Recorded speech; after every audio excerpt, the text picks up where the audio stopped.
Good morning mga kabaks, it's our fourth day and today we will go to Bali Zoo. But before that, breakfast muna tayo ulit. It is a rainy Tuesday today.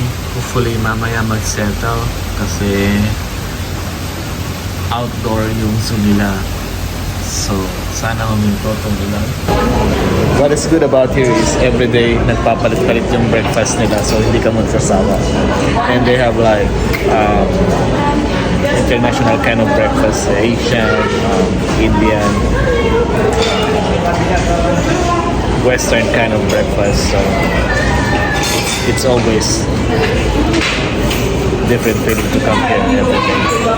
After breakfast, diretso na tayo sa Bali Zoo.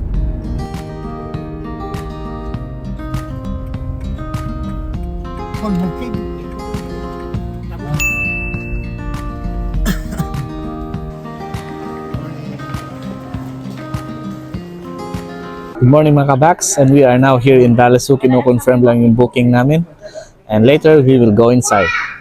Yan, so firstly, bibigyan kayo ng wristband kagaya nito before you can go inside. And by the way, we book in Pelagio. So before coming here, nakabook na kami and paid in advance.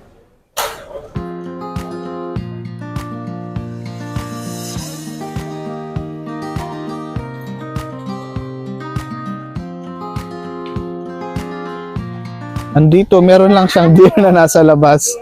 Yeah, it's just a deer.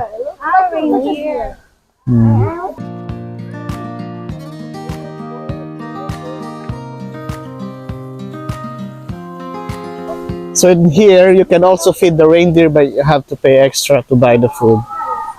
You can get as close as this one. And if you buy a food, you can actually feed them by your hand. This is a nice zoo. Ooh, look at here. That's my hand over there. I can almost hold it.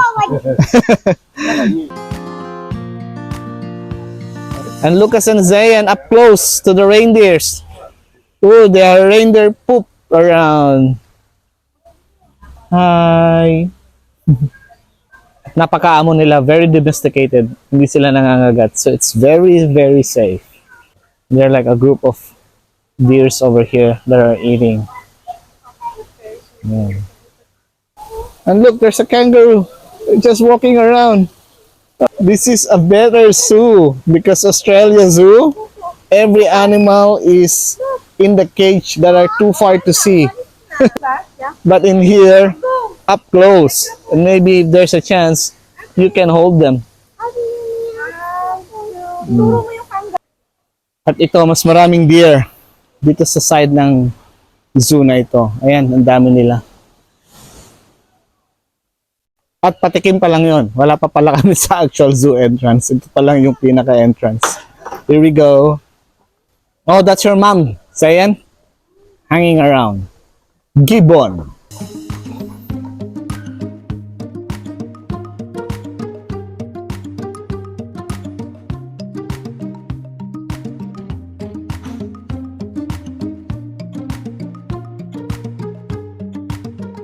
And on this side are different kinds of parrots. And you can take photo of them with additional price as well if you want to. At nagpakuha rin kami ng photo for souvenir. So these are beavers. Zayan. Oh, yan oh. Oh, beavers. They're diving. They're diving here. Oh, see that?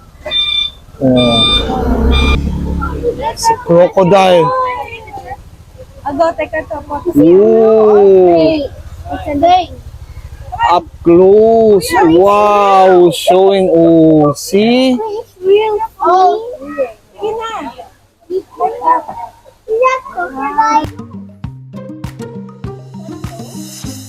Let's see. Let's see what's inside. What's inside? This is scary cave. Oh. What's in here? The crocodile come here. And they can go over there. But now they are swimming. They're swimming here. What we have here? Oh, So there's a pool for the kids. Later the kids will go and swim here.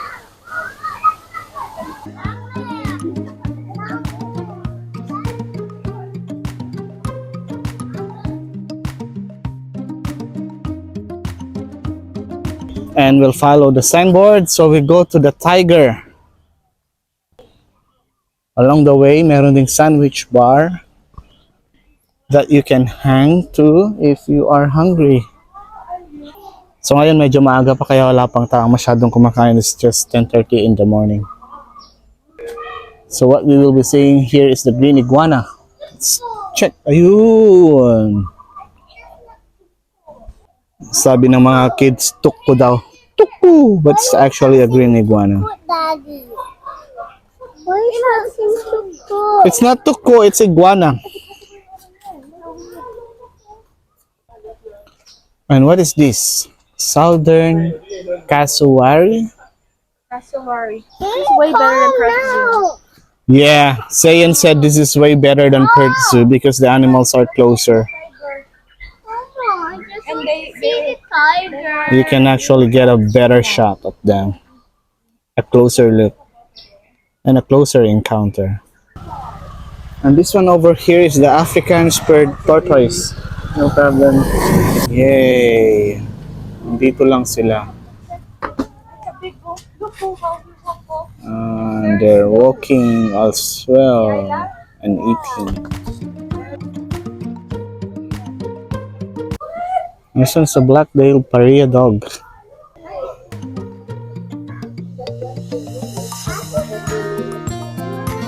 So cute. This is gibbon in the wild. And Sayan saw her sister or brother. Is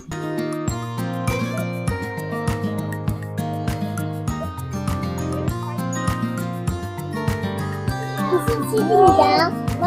Mommy, is it sitting down?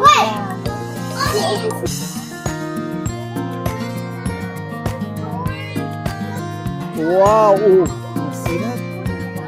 Oh, they're fighting. Oh. Very good, like Spider-Man. Wow. This one is a sugar glider. And they are hiding there at the moment. That's a tail. Oh, kawawa. Mag-isa lang siya. Let's focus on her. That's her. That's her or that's him? I don't know. So medyo maraming unggoy dito. Nasa iba't ibang cage. But I think they are different types of monkeys.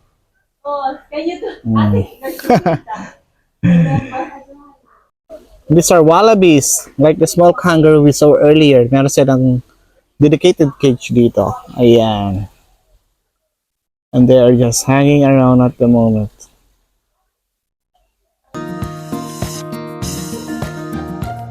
Here is the tiger. Madaling hanapin. Natutulog lang doon. Ayan. Natutulog siya at the moment. Ayan ang tiger dito. And if you want to feed them, it's 50k. Meron din man ditong peacock. Cook, cook, cook, cook. That's a peacock over here. Yeah, it's peacock. At ang lapit ko sa kanya, oh. Ayan yung aking hand. Kaya lang matatakot akong ipasok. Baka tukain. And we're going to the other side of the zoo to see these animals or presentations. Whew. It's a bit hot in here. Feels like real safari. Humid and hot. And we're entering the cage of the animal. Oh! A closer encounter, a peacock. Lucas, if they release the tiger here, you need to go out from the fence. They are sleeping. What you can't do here, guys, is you're not allowed to feed them. Let's check where the fox is. It's a very small fox.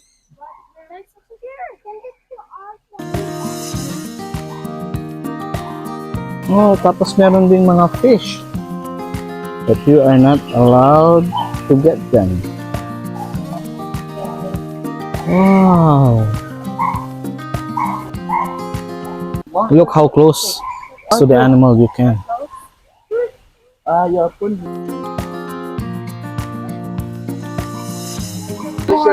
Ah, this is lemur.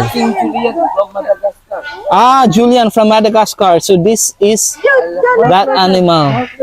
Yan. Only don't touch, One, don't touch. two, don't touch ah. 1, 2, 3. Luna, Ay. one plus one is okay. Oh, it's good. Ten plus one. Lucas is not scared. He doesn't want to be Hi, hi, hi, hi. involved in any accident.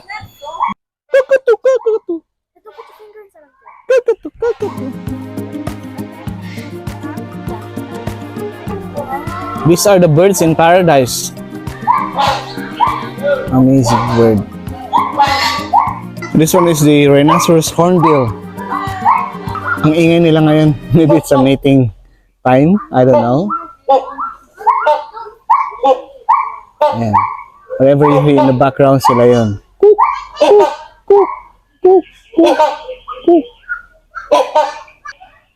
And you have plenty of goats over here. By the way, ang tawag nga pala nila dito sa goat is kambing din. Kambing. It's like in Filipino, we call it kambing. So if you go into the streets, you will see some restaurants serving kambing. And you can feed them as well for 30K. And more kambings on this side. Ayan, nakakatawa dito sa toilet nila. Meron ding viewing ng animal at merong animal dun, oh. Ayun, lumalakad. So, be careful, baka makagat ang pototoy habang umiihi. But don't worry guys, I think this is a fake glass. Dahil mainit ang panahon, ayan, nag-rest muna sila. Bili ng ice cream. Lucas is enjoying too. What? It's good? Yung mga anak ko masyadong mareklamo. Mainit daw. I like Masyado silang na-pamper sa Australia. Daddy, the lollipop so good. Hindi nila alam ang weather sa Asia. Kaya we're trying to bring them to Asia as much as we can so that they don't forget their roots. And this is reality. Sayan is angry again because she's saying it's hot. She wants aircon. Not all places are aircon, Zayan. Yeah, I want to bring the fan.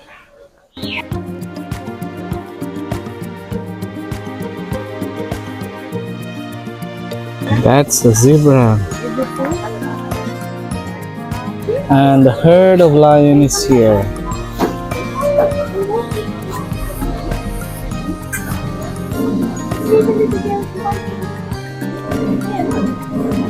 And Lucas is driving inside. Oh no, it's gonna break the glass cover. Lucas, don't drive. Ang laki ng may lion, no? Ayun, naglalakad siya. Driver. Ito, mas pupunta siya dito sa ano, mas makikita natin. Kaya na siya. Ayun, ay lao. Wow! Animal King.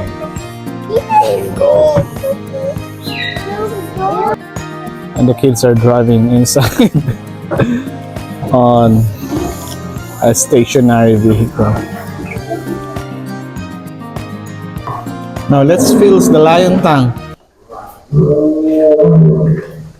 Oh, it's hard and rough.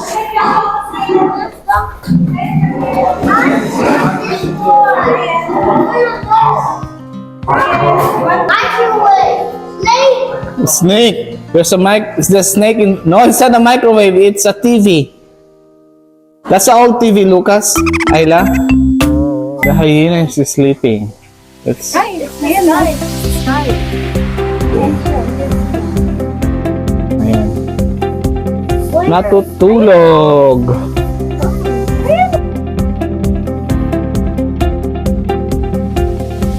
Okay, wala lang ha.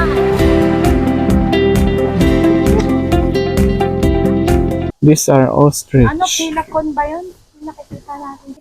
Wow. Okay. Ate, wala. Okay, flowing ka yan, Zayn. Ayan na. Hey, hey, hey.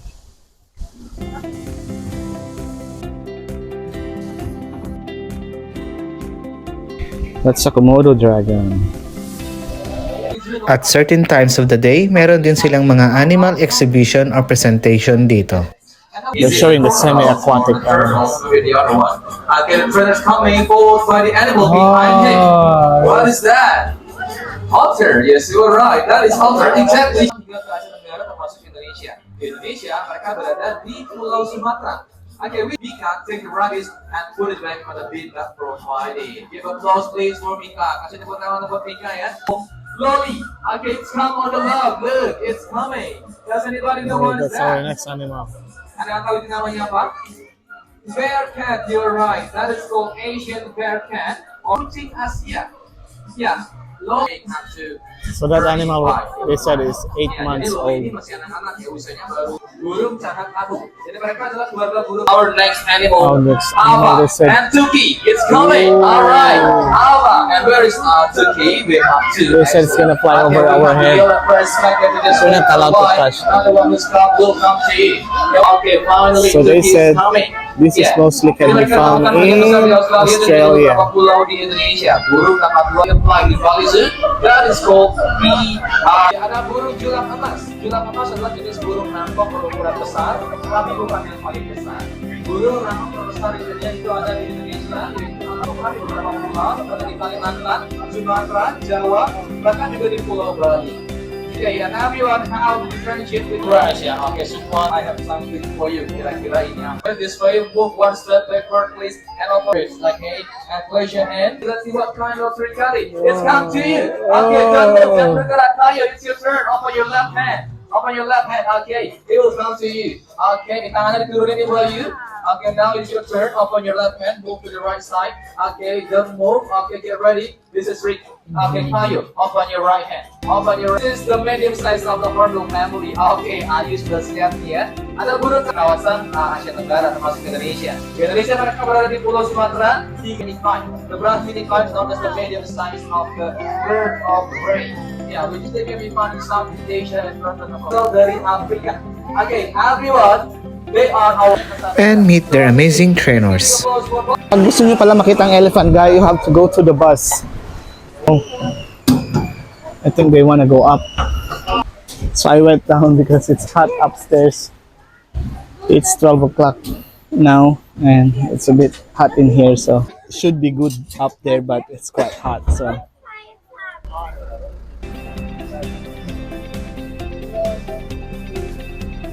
Here we go. And here we go, we are riding the bus to see the what? Elephant.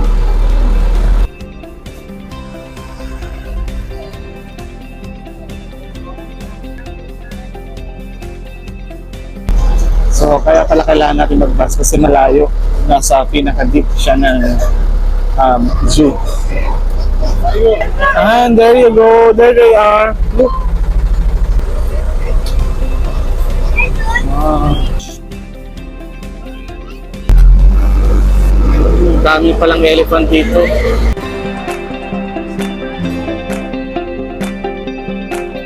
So now we will go down to have a closer encounter with the elephants. Today is just a good day because there are very few people inside and we don't have to queue or to be in a long queue to see around. It's good. It feels like a private tour. And this is the Bali Sun Bear. Here we go. Wow. Come here. You see me siya, oh.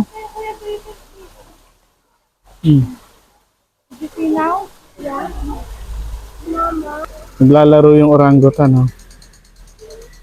Kaya naglalaro. Naglalaro siya ng bote. Ay, may nagbigay sa kanya ng bote.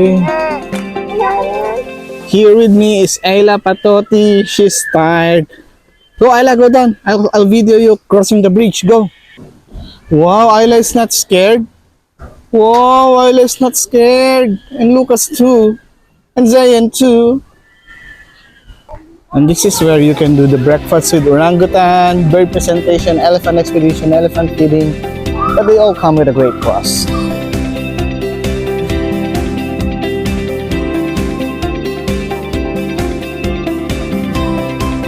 And I think the kids wants to ride the elephant, so we'll ask how much is it.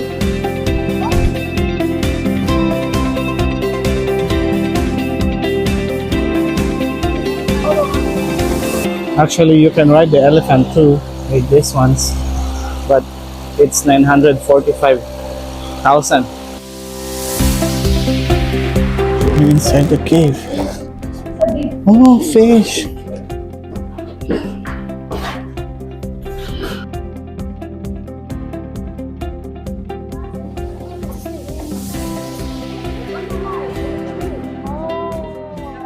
Buti na lang din namin nabutan yung pila. Ganito pala dito.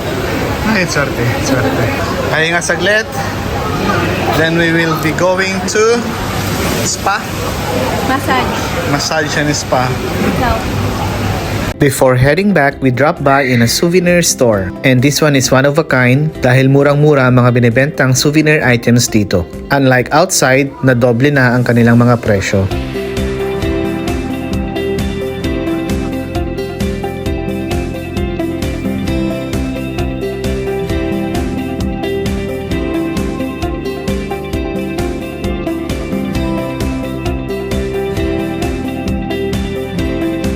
Before ending the day, we had an early dinner para i-celebrate ang birthday ni Lucas. This time in a restaurant called Bali Udang. This restaurant nakita ko sa internet, so we will try. Kasi maganda ang review. We'll see.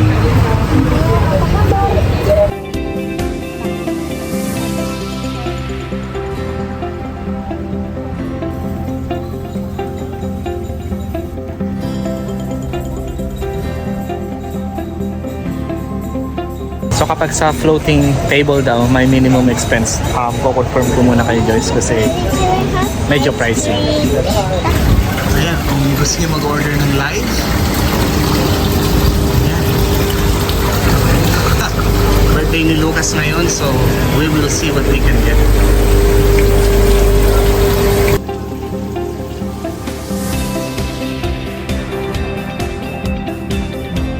And we will be eating in a gazebo, floating gazebo. The theme of this restaurant is like a resort type. And the outdoor setting design is talaga namang napakaganda. At this moment, meron kaming guide para samahan kami sa aming gazebo. And they put us in a location na merong playground, tamang-tama para makapaglaro ang mga kids habang nag-aantay kami ng pagkain.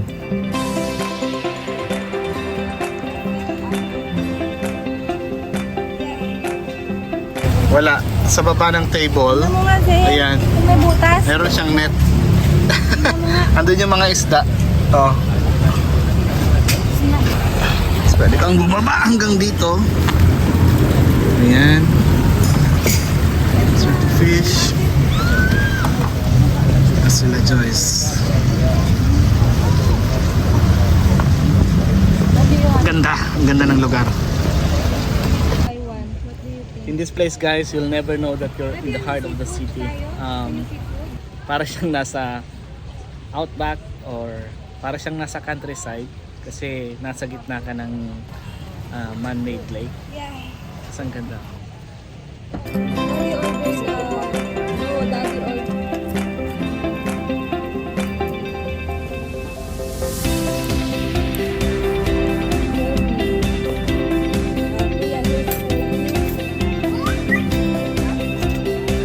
This is an amazing experience, a different one. Nabusog kami. With regards to the food, well, spicy talaga yung mga sambal nila. So when you order, you just have to separate. But overall, this is a restaurant to visit, and I think because the kids like the fish, and we love the fish.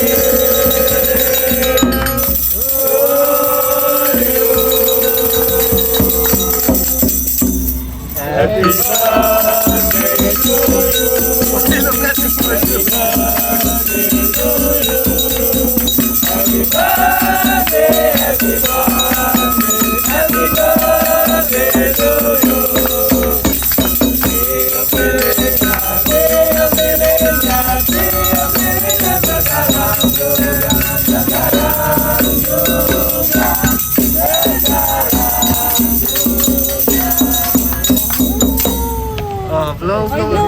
Wow, that's a surprise, Kuya. Wait, oh, blow it. Yay! Thank you. And you have a gift. Thank you.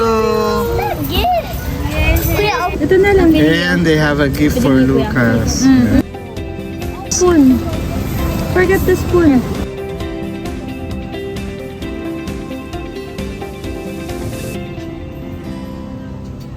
That's Kuya's birthday gift. Sarap. Tapos kakain ka sa ganito lugar. Noong nakaraan, bukid. Ngayon, lake naman. Diba? Kaya subscribe na para next time, makakagala ulit tayo at makikita natin yung ibang places na pwede nating puntahan kung sakaling magbabakasyon tayo. See ya! So anong kailangan malaman kapag sa floating restaurant kayo, may minimum na kailangan i-spend and maximum of 2 hours.